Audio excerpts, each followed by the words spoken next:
लोकसभा अध्यक्ष पर नहीं बनी बात। विपक्ष ने फिर खेला दलित कार्ड।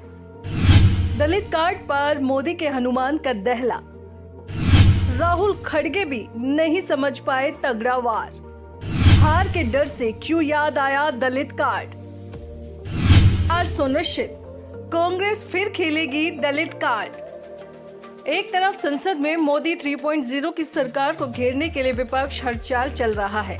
अब विपक्ष ने लोकसभा स्पीकर पद के लिए दलित कार्ड खेला है, जिस पर लोक जनशक्ति पार्टी के राष्ट्रीय अध्यक्ष और केंद्रीय खाद्य एवं प्रसंस्करण मंत्री चिराग पासवान ने विपक्ष पर जमकर निशाना साधा।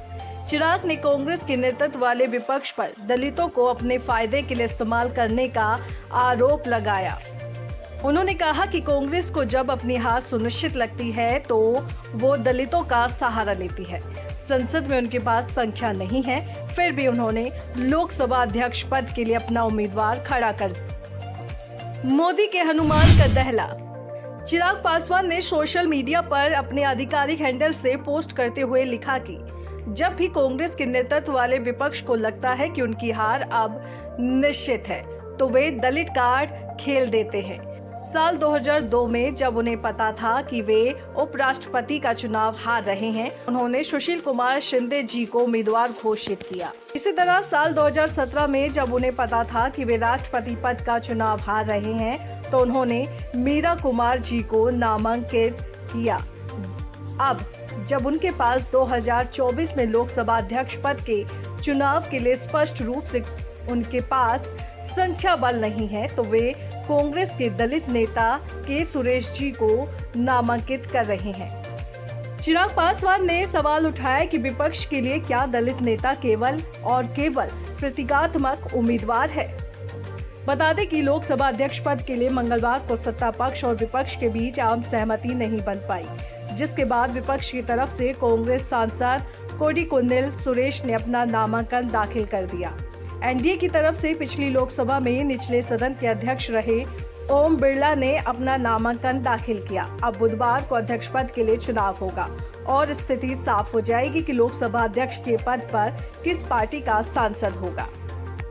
कौन है चिराग पासवान? चिराग पासवान का जन्म 31 अक्टूबर 1982 को दिल्ली में हुआ था।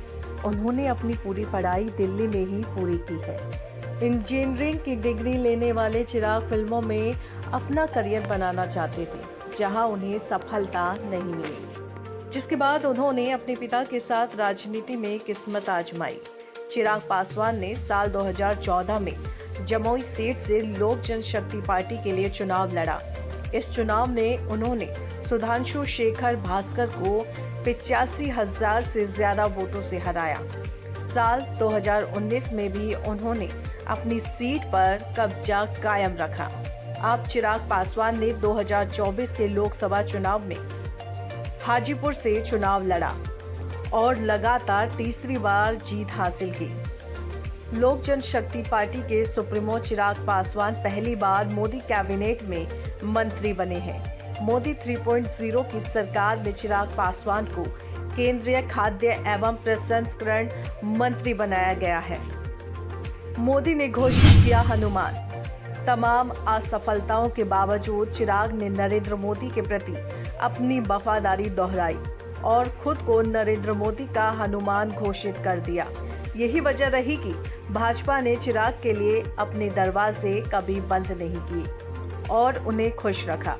इसी बीच चिराग ने बिहार में अपनी आशीर्वाद यात्रा के साथ मैदान में कदम रखा और दिखाया कि दलित मतदाता उन्हें रामविलास पासवान का असली वारिस मानते हैं। जब प्रधानमंत्री नरेंद्र मोदी ने पासवान की पहली पुण्यतिथि पर चिराग को एक मार्मिक पत्र लिखा तो एनडीए के दरवाजे एक बार फिर उनके लिए खुल गए।